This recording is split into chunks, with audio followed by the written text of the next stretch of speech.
삼성이 곧 갤럭시 워치 4를 내놓을 예정인데요. 애플 역시 이에 질세라 애플워치 7을 출시할 예정입니다. 이렇게 경쟁이 치열해지는 만큼 이번 애플워치는 새로운 디자인과 기능으로 돌아왔는데요. 그럼 이번에 출시되는 애플워치 7은 무엇이 어떻게 달라졌는지 지금 저와 같이 알아보시죠.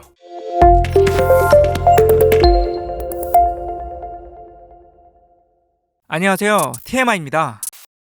오늘 말씀드릴 애플워치 7의 정보는 맥루머와 존 프로서 등의 여러 유출 정보를 정리하여 알려드리도록 하겠습니다. 첫 번째는 각진 디자인입니다. 애플워치는 전통적으로 완만한 2.5D 곡률의 디자인을 하고 있는데요. 이번 애플워치 7에서는 평면에 각진 디자인이 채용될 예정입니다. 이는 그간 아이패드 프로 5세대와 아이폰 12에서 선보인 각진 디자인의 연장선상이라고 볼 수 있는데요. 최근 애플은 자신들의 전 제품 라인업을 이런 각진 디자인으로 통일하고 있는 것으로 보입니다. 애플워치 역시 그런 흐름의 일환이라고 볼 수 있겠네요. 두 번째는 새로운 컬러입니다. 애플워치 6에서는 블루와 레드의 새로운 컬러를 선보였었는데요. 이번 애플워치 7에서도 새로운 시그니처 컬러인 그린 컬러를 선보일 예정입니다. 예상 렌더링을 보면 밝은 느낌의 그린 컬러인데요. 청정하면서도 산뜻한 느낌을 주고 있습니다. 만약 애플워치 6처럼 두 종류의 새로운 컬러가 추가된다면 그린 컬러 위에도 한 가지 컬러가 더 추가될 수 있을 것 같습니다. 세 번째는 터치 아이디입니다. 애플워치 6까지는 별다른 생체 인식 기능 없이 네 자리의 비밀번호로 잠금 해제를 해왔는데요. 애플은 작년 12월 애플워치에 터치 아이디를 넣는 특허를 미국 특허청을 통해서 등록했습니다. 이 특허에 따르면 기존에 발매된 아이패드 에어 4세대가 전원 버튼에 지문 인식을 넣었듯이 애플워치의 측면 버튼을 통해 지문 인식을 할 수 있도록 한 것인데요. 만약 이 기술이 애플워치 7에 적용된다면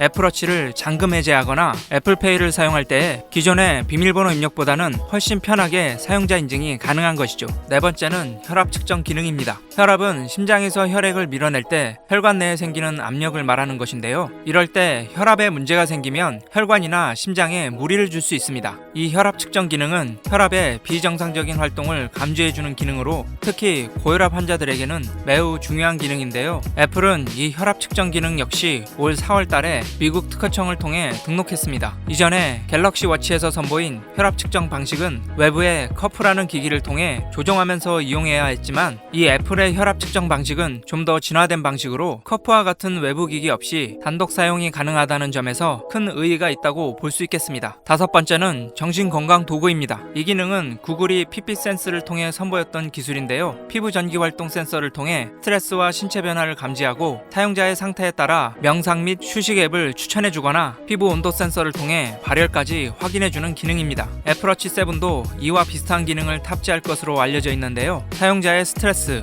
또는 공황장애 같은 신체 변화를 감지하여 경고하는 기능이 탑재될 예정입니다. 하지만 이 기능을 위해 별도의 센서가 장착된다면 이전의 애플워치 시리즈에는 적용되기 힘들 것으로 보입니다. 여섯 번째는 발매일과 루머입니다. 애플워치 7은 9월 초에 발표 후에 9월 말에 출시되는 것으로 예측되는데요. 국내에는 10월 중으로 출시될 것으로 보입니다. 또한 최근 루머 중에는 비침습 혈당 모니터 기능 지원이 있는데요. 이 기능은 혈액의 당도를 측정하는 기술로 당뇨병 환자에게는 매우 중요한 부분이죠. 그러나 루머와는 달리 애플과 계약 관계인 건강기술 기업의 롱리 포토닉스의 보고서에 따르면 비침습 혈당 모니터 기술은 2022년도에 탑재될 것이라고 전했습니다. 한마디로 올해 출시되는 애플워치 7에는 비침습 혈액 모니터 기능이 탑재되지 않는다는 것인데요. 경쟁 기종인 갤럭시 워치 4에서도 이 기능이 탑재되지 않을 것이라는 루머로 보아 올해 안으로는 스마트워치에 이 기술이 적용되기 힘들 것으로 보입니다. 이외에도 마이크로 LED라는 디스플레이가 애플워치 7에 탑재된다는 루머가 있는데요. 이 마이크로 LED는 OLED처럼 얇게 만들 수 있고 명암비가 높지만 번인 현상이 없어 최근에 주목받기 시작한 최신 기술입니다. 그러나 이 기술은 아직 소형화된 적이 없는 기술이며 그나마 현재 유일하게 상용화된 101인치의 마이크로 LED TV의 경우 가격이 무려 1억 7천만 원인 걸 감안하면 현재로선 가격이 터무니없이 비싸고 대량 생산도 불가능하기 때문에 애플워치 7에 탑재되지 않을 가능성이 굉장히 높습니다. 여기까지 애플워치 7의 출시일과 루머를 알아봤는데요. 앞서 말씀드린 기능을 통해 보셨듯이 애플은 애플워치 7을 통해서 건강기기로서의 위치를 더욱더 공고히 하고 있습니다. 개인적으로도 스마트워치 하나로 어디까지 건강보조기구로서의 역할이 가능할지 궁금해 궁금해지기도 하는데요. 허나 좀 아쉬운 것은 늘어나는 기능에 비해 배터리의 발전이 없다는 것이죠. 물론 시계라는 작은 사이즈에 따른 배터리의 크기가 제한적일 수밖에 없겠지만 언젠가는 배터리에 대한 혁신이 한번 이루어지길 바라봅니다. 또한 애플워치 7의 출시일까지 시간이 남은 만큼 저 역시 새로운 기능이 유출되는 대로 여러분들에게 알려드릴 수 있도록 하겠습니다. 오늘 영상은 여기까지입니다. 도움이 되셨다면 좋아요와 구독, 그리고 댓글까지 부탁드립니다. 행복한 하루 되세요.